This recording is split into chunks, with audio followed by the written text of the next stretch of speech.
Hi hello welcome to first look. ఈ వారం Tollywood talkies లో సందడి చేసేందుకు 2 సినిమాలు వచ్చాయి. అలా ఉలితో చెక్కి చెక్కలిగింతలు పెట్టేందుకు సునీల్ జక్కన్నగా వచ్చేశాడు. మరో హీరో మాత్రం తన పెళ్లి చూపులు చూడమంటూ కొత్త ప్రయోగాన్ని మన ముందుకు తీసుకొచ్చాడు. ఇంతకీ ఇందులో ఏ సినిమాకి ఏ మ్యాటర్ కలిసి వచ్చింది, ఇంకే విషయం మైనస్ మార్కుల్ని పడేలా చేస్తోంది? మొత్తంగా ఈ సినిమాల రివ్యూ అందించేందుకు సిద్ధంగా ఉన్నారు సీనియర్ జర్నలిస్ట్ ప్రభు గారు. ప్రభు గారు నమస్తే అండి. So let us zoom on first look. కితకితల కింగ్ సునీల్ కొన్నాళ్లుగా హీరోగా హల్చల్ చేద్దామంటే కాలం కలిసి రావట్లేదు. లాస్ట్ టైం కృష్ణాష్టమితో కూడా పరిస్థితి మారలేదు. అందుకే ఈసారి ట్రాక్ మార్చి కితకితల కిక్ లో డోస్ పెంచాడు. జక్కన్నగా మన ముందుకొచ్చాడు. కమీడియన్ గా కితకితలు పెట్టిన సునీల్ హీరోగా మారినప్పటి నుంచి సింగిల్ సక్సెస్ కోసం తికమక పడుతున్నాడు. ఒకటి అరా వదిలేస్తే ప్రతిసారి ప్రసవ వేదనే అనుభవిస్తున్నాడు. మరి జక్కన్నగా ఈసారైనా ఫేట్ తో ఫైట్ చేస్తాడా? ఇంతకీ జక్కన్నకి కలిసొచ్చిన అంశాలేంటి, ఈ మూవీకి పంచిస్తున్న అంశాలేంటి తెలుసుకుందాం. ప్రభు గారిని అడిగి, ప్రభు గారు చెప్పండి, అమరశిల్పి జక్కన్న శిల్పాలు చెక్కితే మరి మన హీరో సునీల్ జక్కన్న ఏం చెక్కుతున్నాడు? జక్కన్న టైటిల్ స్టోరీకి జస్టిఫికేషన్ అయింది అనుకోవచ్చా? చరిత్ర ప్రసిద్ధి చెందిన జక్కన్న శిల్పాలు చెక్కడంలో సుప్రసిద్ధుడైతే ఈ జక్కన్న మనుషుల మనస్తత్వాన్ని, వాళ్ళ వ్యక్తిత్వాన్ని, వాళ్ళ తాలూకు వాళ్ళకు మంచి చేయడం కోసం చేసేటువంటి ప్రయత్నాలు, వాళ్ళని మలచడం కోసం చేసేటువంటి ప్రయత్నం జక్కన్న. ఆ జక్కన్న మనుషుల్ని మారుస్తాను అనమాట. ఆ మార్చడం కోసం చేసే ప్రయత్నానికి టైటిల్గా జస్టిఫికేషన్గా జక్కన్న అని పెడతాం జరిగింది. కథగా చెప్పాలంటే ఇది చాలా క్లిష్టమైనటువంటి స్క్రిప్ట్. ఇది చిన్నప్పుడు ఎప్పుడో తనకి ఒక విలన్ కాపాడాడు. తన ప్రాణాపాయంలో ఒక విలన్ అతన్ని చంపబోతుంటే ఇతన్ని కాపాడాడు. ఆ కాపాడినాడు కూడా పెద్ద దుర్మార్గుడు. వాడు పోలీసు గెటప్లో వచ్చేసి ఇతన్ని ఆ విలన్ చంపుతాడు. అతన్ని చంపడం వల్ల ఇతను సేవ్ అయ్యాడు. ఈ జక్కన్న సేవ్ అయ్యాడు చిన్న 10 ఏళ్ల వయసులో. కాబట్టి అతని కారణంగా నేను సేవ్ అయ్యాను కాబట్టి అతనికి నా కృతజ్ఞత చెల్లించుకోవాలి. ఆ కృతజ్ఞత కోసం పెరిగి పెద్ద అయిన తర్వాత ఈ లోపల ఇతను పెద్ద రౌడీగా బైరాగి అనేటువంటి ఒక పెద్ద రౌడీగా టర్న్ అయి ఉంటాడు అనమాట. ఈ కాపాడినటువంటి వ్యక్తి ఇతను యాక్చువల్గా ఇతన్ని కాపాడలేడు. విలన్ని చంపబోతుంటే ఇతన్ని చంపబోతున్న విలన్ అతను చంపుతాడు. కాబట్టి ఆ కృతజ్ఞతతోటి అతన్ని ఫాలో అవుతూ పెద్దవాడు అయిన తర్వాత చూస్తే ఇతను పెద్ద రౌడీగా ఎదుగునమాట. కాబట్టి అతన్ని సేవ్ చేసే మార్గంలో, అతన్ని మనిషిగా మలిచే మార్గంలో, ఆ ప్రయత్నంలో హీరో చేసేటువంటి ప్రయత్నాలు, హీరో చేసేటువంటి కామెడీ, హీరో చేసేటువంటి రకరకాల విన్యాసాలే జక్కన్న కథాంశంగా మనం చెప్పుకోవాలి. అయితే సునీల్తో గత సినిమాలు చేసినటువంటి హీరోయిన్స్తో జోడీ ఎలా ఉంది? ఈ సినిమాలో మన్నార్తో జోడీ కట్టాడు సునీల్. సో ఈ కాంబినేషన్ ఎలా ఉంది? ఈ కాంబినేషన్ కొంచెం డిసప్పాయింట్గానే ఉందని చెప్పాలి. ఎందుకంటే ముఖ్యంగా కామెడీ హీరోస్ కానీ సెకండ్ హీరోలు కానీ చేస్తున్నప్పుడు ఒక పెద్ద హీరోయిన్ సపోర్ట్ అనేటువంటిది అవసరం. గతంలో ఎన్నోసార్లు ఇది చరిత్రలో రుజువైనటువంటి విషయం. ఇప్పుడు ఎమ్మెల్యేల సినిమాలో కానీ, అంతకుముందు చేసినటువంటి ఆలీ పక్కన కానీ, బాబు మోహన్ పక్కన కానీ, బ్రహ్మానంద పక్కన కానీ, లేకపోతే ఇంకా చరిత్రలోకి వెళ్తే కృష్ణ గారి పక్కన జమున గారు చేయటం కానీ, ఈ రాజేంద్ర ప్రసాద్ ఈ కేటగిరీ వాళ్ళు ఏమిటి సౌందర్య వీళ్ళు చేయటం కానీ, ఎందుకంటే ఒక పెద్ద స్టార్ హీరోయిన్ సపోర్ట్ తీసుకోవటం అనేటువంటిది ఈ కామెడీ హీరోలకు ఇది చేసుకోవాలి. కానీ ఈ సినిమాలో ఆ సపోర్ట్ని తీసుకోకపోవటం మాత్రం సినిమాకి కొంచెం దెబ్బ కొట్టేటువంటి విషయంగానే చెప్పలేదు. ఎందుకంటే ఈ కొత్త అమ్మాయి మన్నారా ఎక్స్ప్రెషన్స్ పాయింట్ ఆఫ్ వ్యూలో కానీ, అఫ్కోర్స్ అది appearance is good, but expressions కానీ నటన కానీ ఏం లేదు. ఒక విధంగా heroine is a minus to the film అని చెప్పాలి.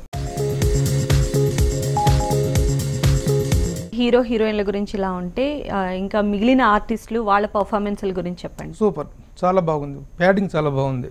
చాలామంది ఆర్టిస్టులు ఉన్నారు దీంట్లో, వెల్ నోన్ ఆర్టిస్టులు, పెయిడ్ ఆర్టిస్టులు. ముఖ్యంగా మెయిన్ విలన్గా చేసినటువంటి కబీర్, అతని పర్ఫార్మెన్స్, అతని క్యారెక్టర్ చాలా సూటబుల్గా ఉంది.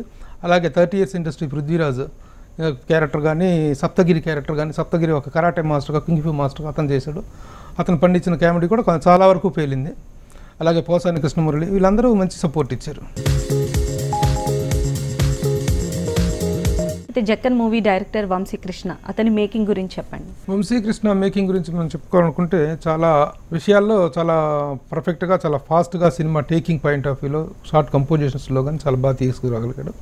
సినిమాలో ఒక డైరెక్టర్ షార్ట్ కంపోజింగ్స్లో కానీ, మిగతా టెక్నికల్ ఆస్పెక్ట్స్ని కథకు అనుకూలంగా మలుచుకోవడంలో కానీ అతని ప్రతిభను మనం ఎక్కడా తప్పట్టాల్సిన అవసరం లేదు.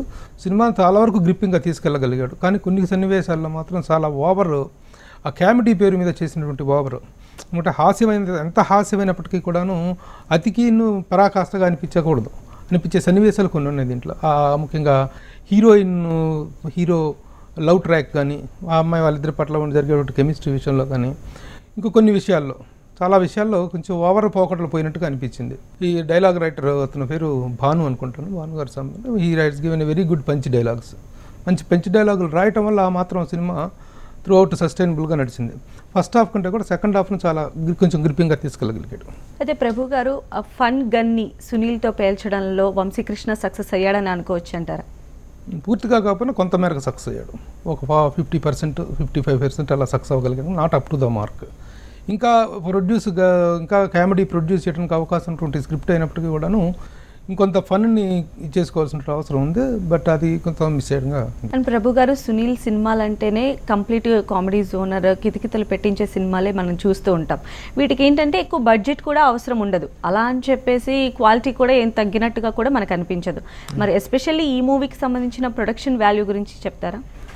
Production values are good. ఎందుకంటే ఈ సినిమాకి ఎంత కావాలో ఆ ప్రొడ్యూసర్స్ కేపబుల్గా they have given a wonderful production values they have shown. ముఖ్యంగా పాటల చిత్రీకరణ విషయంలో, అంటే పాటల చిత్రీకరణకు ఫారిన్ వెళ్తేనే కాస్ట్ ఆఫ్ ప్రొడక్షన్ లేకపోతే వాల్యూస్ ఉన్నట్టుగా మనం అనుకోకూడదు. బట్ వెళ్ళారు. ఎంతవరకు సినిమాకి అవసరం ఆ మేరకు ఖర్చు పెడతామో నిర్మాతలు ఏమాత్రం వెనుకన్నట్టుగా మనకు కనిపించదు.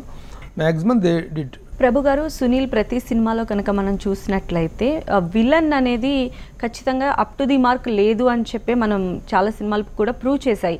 ఒక్క మర్యాద రామన్నలో విలనిజాన్ని హైలైట్ చేసినంతగా తదుపరి సునీల్ సినిమాలో అంత హైలైట్ అయితే అవ్వలేదు. మరి ఈ సినిమాలో విలన్ పాత్ర ఏ విధంగా ఉంది? విలన్ క్యారెక్టరైజేషన్ ఎలా? విలన్ క్యారెక్టర్ చాలా ఛాలెంజింగ్గా ఉంది. ఎందుకంటే అనుక్షణం తనని చంపాలని చూసేటువంటి విలన్ని తను మార్చడం అనమాట.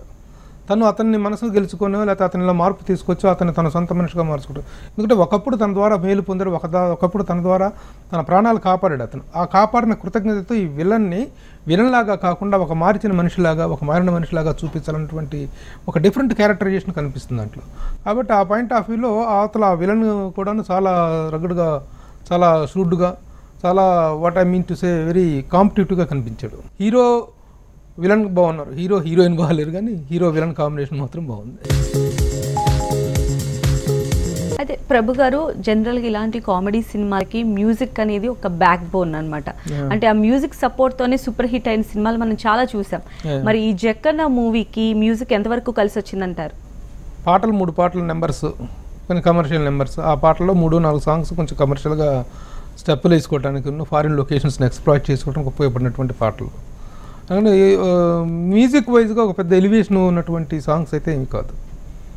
కాబట్టి బ్యాక్గ్రౌండ్ స్కోర్ విషయంలో కానీ ఇది కానీ సినిమాకి ఎంతవరకు అవసరమో ఆ మేరకు మ్యూజిక్ అనేటువంటిది to that extent it help. తప్ప it is not a very good music, great music అని చెప్పడానికి అవకాశం లేదు. ప్రభు గారు సింపుల్గా చెప్పాలంటే ఈ మూవీకి కలిసి వచ్చిన అంశాలు ఏంటి, మైనస్గా మారిన అంశాలు ఏంటండి? కలిసి వచ్చిన అంశాలంటే సునీల్ ఎప్పుడు కామెడీ సినిమా అతని దగ్గర నుంచి 2-3 ఫెయిల్యూర్స్ మనకు వచ్చినప్పటికీ కూడా సునీల్ దగ్గర నుంచి, ఎందుకంటే ఫస్ట్ మర్యాద రామన్న కానీ అంతకుముందు అందాల రాముడు కానీ మరికొన్ని సినిమాలు కానీ చూసినప్పుడు ఒక హీరో టర్న్ కమెడియన్ అతని దగ్గర నుంచి ముఖ్యంగా కూడా అతను కూడా కొంత టేస్ట్ఫుల్గా బయటకు వస్తున్నటువంటి అవుట్పుట్ ఇస్తున్నటువంటి వాడే తప్ప ఇది ఓర సినిమాలు మరీ మా సినిమాలు కామెడీ పేరుతో మా సినిమాలు తీసినటువంటి కాదు. చిన్న టేస్ట్ను ఒక చిన్న వాట్ ఐ మీన్ టు సే ఒక డిఫరెన్స్ని కనిపించడానికి కోసం ప్రయత్నించినటువంటి వ్యక్తి. కాబట్టి ఆ Sunil appearance it self, Sunil హీరోగా చేయటం అనేటువంటిది ఒక ప్లస్ పాయింట్. ఏంటో కొత్తదనం చూపించబోతుంటే ఏదైనా కొంచెం ప్రత్యేకత ఇస్తారనేటువంటి ఒక ఎక్స్పెక్టేషన్. ఆ ఎక్స్పెక్టేషన్ తగ్గట్టుగా Sunil himself is the highlight of the film. అలాగే కామెడీకి చేసినటువంటి ప్రయత్నము డైలాగ్ పంచెస్ ఆర్ గుడ్. ఇకపోతే ఈ ఇందాక మొదటి నుంచి సినిమా బిగిన నుంచి చెప్తుంది అంటే కొన్ని అతిపోకడలు అనేటువంటి ఆ హీరోయిన్ కామెడీ ట్రాక్, వాళ్ళిద్దరు లవ్ ట్రాక్, ఆ లవ్ ట్రాక్లో కామెడీకి కాకుండాను సీరియస్నెస్కి కాకుండా పోయింది. అది కాకుండా ఆ ట్రాక్లో కొంత డీసెన్సీని కనుక ప్రొజెక్ట్ చేసినట్లయితే ఆ అమ్మాయిని కూడా కొంచెం డీసెంట్గా ప్రొజెక్ట్ చేసి ఒక డీసెన్స్లో తీసినట్టు బాగుండేది. అనక ఒక కింగ్ఫ్యూ కరాటే స్కూల్ అని పెట్టి ఆ స్కూల్లో ప్రాక్టీస్ అని ఒక వినాయకుడు రూపంలో మారు వేషాల్లో వినాయకుడు, శివుడి వేషాల్లో వీళ్ళిద్దరూ వెళ్ళి ఆ అమ్మాయి మనసు మార్చడానికి ప్రయత్నిస్తాం. ఇలాంటివన్నీ కొంచెం అతిగా పోయినటువంటి హాస్యం పేరుతో కొంచెం అతిగా పోయినటువంటి విషయాలు. అండ్ ఓవరాల్గా ఈ మూవీలో హైలైట్ ఏమని చెప్పుకోవచ్చండి? సునీల్ అతని పర్ఫార్మెన్స్ గురించి. అది film Jakkanna is titled after his character కదా. అంటే సునీల్ ఇది డైలాగ్స్, ఈ 2 పాయింట్స్ డైలాగ్గా చెప్పుకోవచ్చు. ప్రభు గారు ఒక్క మాటలో చెప్పాలంటే ఈ జక్కన్న మూవీ గురించి మీరు ఏం చెప్తారు? ఈ మూవీకి మీరు ఎంత గ్రేడింగ్ ఇస్తారు?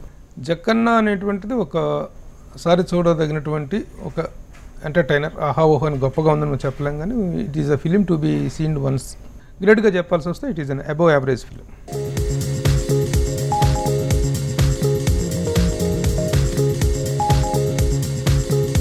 ఫస్ట్ లుక్లో ఇప్పుడు ఒక షార్ట్ బ్రేక్ తీసుకుందాం.